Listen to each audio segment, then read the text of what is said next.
Pokemon एक ऐसी दुनिया जहाँ पर आप अलग अलग टाइप के पोकेमॉन देख सकते हैं और इस दुनिया में आपको इन सब पोकेमॉन को पकड़कर बैटल जीतना होता है।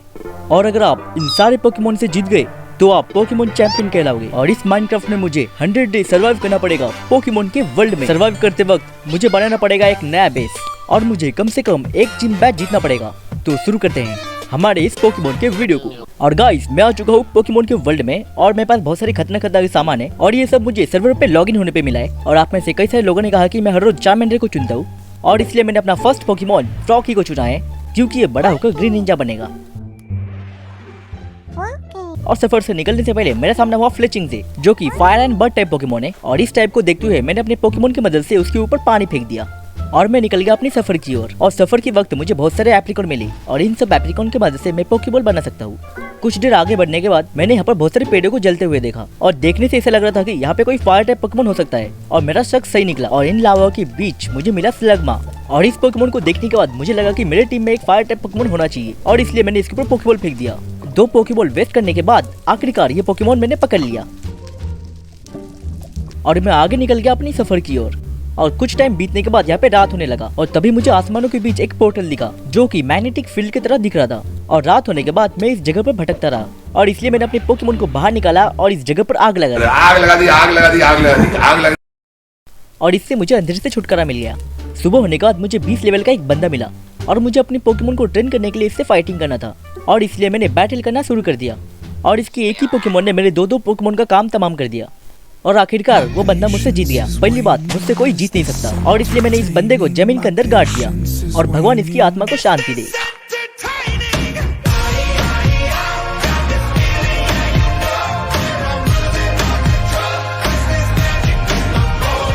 और मैं निकल गया अपनी सफर की ओर। और आगे बढ़ने के बाद मुझे दूर से एक बड़ा सा मैजिक कप का शिप दिखा और देखने से ऐसा लग रहा था कि उसके अंदर प्लेयर भी हो सकते हैं। और मैं बहुत मुश्किल से तैरते तैरते उस जगह पे पहुंच गया और दूर से देखने पर मुझे ये मैजिक कप दिखा था, लेकिन पास जाने के बाद पता चला कि ये एक सबमरीन है। और इस बड़ी सी मैजिक कप के अंदर मुझे बहुत सारा बेकार की मछलियां मिली और फिर मैं तभी उस जगह से निकल गया और पास में मुझे पोके सेंटर दिखा और मैं फिर से तैरते तैरते पोके सेंटर के अंदर पहुंच गया। और वहाँ पे पहुंचने के बाद मैंने अपने पोकेमॉन को हेल किया और हैरानी की बात ये थी कि इस पोके सेंटर के अंदर नर्स जॉय नहीं थी और इसलिए मैंने पोके सेंटर का सामान चोरी कर लिया। पोके सेंटर से निकलने के बाद मुझे दूर से एक खतरनाक सा शिप दिखा और मैं तैरते तैरते उस शिप में पहुंच गया जहाँ पर मुझे बहुत सारे खटारा सामान मिले और मैंने वहाँ पर बहुत सारा शिप का सामान चोरी कर लिया। शिप से निकलने से पहले मैंने यहाँ पर खतरनाक सा खंडर देखा और मैं बहुत मुश्किलों के बाद उस जगह पे पहुंच गया। और यहाँ पे मैंने 2 गोस्ट टाइप पोकेमॉन का फाइटिंग देखा और तभी मैंने पेड़ के ऊपर एक पोकेमॉन दिखा जो कि लैंटर्न की तरह दिख रहा था और मैंने अपने कुछ पोकेबॉल वेस्ट करने के बाद इस पोकेमॉन को पकड़ लिया।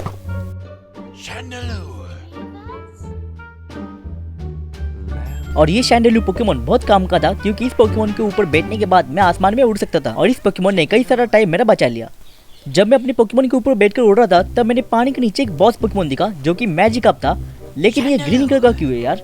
और हाँ, बॉस पोकेमॉन को पकड़ नहीं सकते और इसलिए मैंने शैंडेलू को भेज दिया बैटल के लिए। और पता नहीं बैटल के दौरान मेरा शैंडेलू जिगेंटामैक्स बन गया। शायद मेरे पोकेमॉन ने डायनामैक्स बेल्ट को हेल्ड किया होगा और मेरे पोकेमॉन ने 80 लेवल वाले मैजिक कप को हरा दिया। और बॉस मैजिक कप को हराने के बाद मुझे मिला ओपी लूट और मुझे रेयर कैंडी भी मिला था, इसलिए मैंने अपने फ्रॉगी को इवोल्व कर दिया।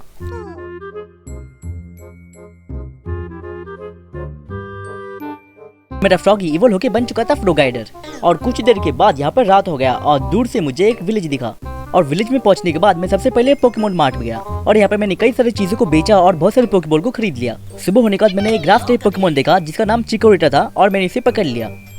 और आखिरकार मैंने जोटो लीजन का स्टार्टर पोकेमॉन भी पकड़ लिया। और चिकोरिटा को पकड़ने के बाद मुझे दूर से एक आर्बर दिखा जिसका लेवल 49 था। मतलब इस पोकेमॉन को पकड़ने के बाद मैं कोई भी जिम बैटल जीत सकता हूँ। और कई सारे पोकेबॉल वेस्ट करने के बाद आखिरकार मैंने इसे पकड़ लिया। और मुझे विलेज के पास से एक जिम दिखा जहाँ पर मैं बैटल कर सकता था और इसलिए मैंने अपने शैंडेलू के ऊपर बैठकर जिम के अंदर पहुंच गया। और अंदर पहुंचने के बाद जिम के गार्ड ने मेरा वेलकम किया। उसने कहा ये ग्राउंड टाइप जिम है और इसलिए मुझे बैच जीतने के लिए वाटर टाइप पोकेमॉन चाहिए होगा और मेरे पास पहले से ही वाटर टाइप पोकेमॉन है। और जिम के अंदर का रास्ता कुछ ज्यादा ही ट्रिकी था और मैं अचानक एक जगह पे चला गया जहाँ पर एक प्लेयर ने मेरे साथ बैटल की और आखिर में मैं उस बैटल में जीत गया। अगर मैं ऐसे ही प्लेयर के साथ लड़ता रहा तो मुझे जीतने के लिए कई दिन लग जाएंगे और इसलिए मैंने दीवार तोड़ा और डायरेक्टली जिम लीडर के साथ लड़ाई की। और आखिर में आपके लाइक की वजह से मैं इस जिम में जीत गया और यहाँ पर मैंने अपना पहला जिम बैच भी जीत लिया था। और जिम से निकलने के बाद मैंने यहाँ पर एक जगह देखा जहाँ पर मैं अपना घर बना सकता हूँ और मैं लग गया अपना घर बनाने में।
और आखिर में मैंने अपना घर बना लिया। और पोकेमोन की तरह दिखने वाला स्टैचू है, इसे मैंने स्टोर से खरीदा है। और हाँ, पोकेमार्ट के अंदर मुझे म्यू का स्टैचू भी मिल गया था। और मैंने अपने घर को पूरा डेकोर करने के लिए अपने घर के ऊपर लुगिया का स्टैचू लगाया और देखने से ऐसा लग रहा था कि लुगिया ऊपर बैठा हुआ है।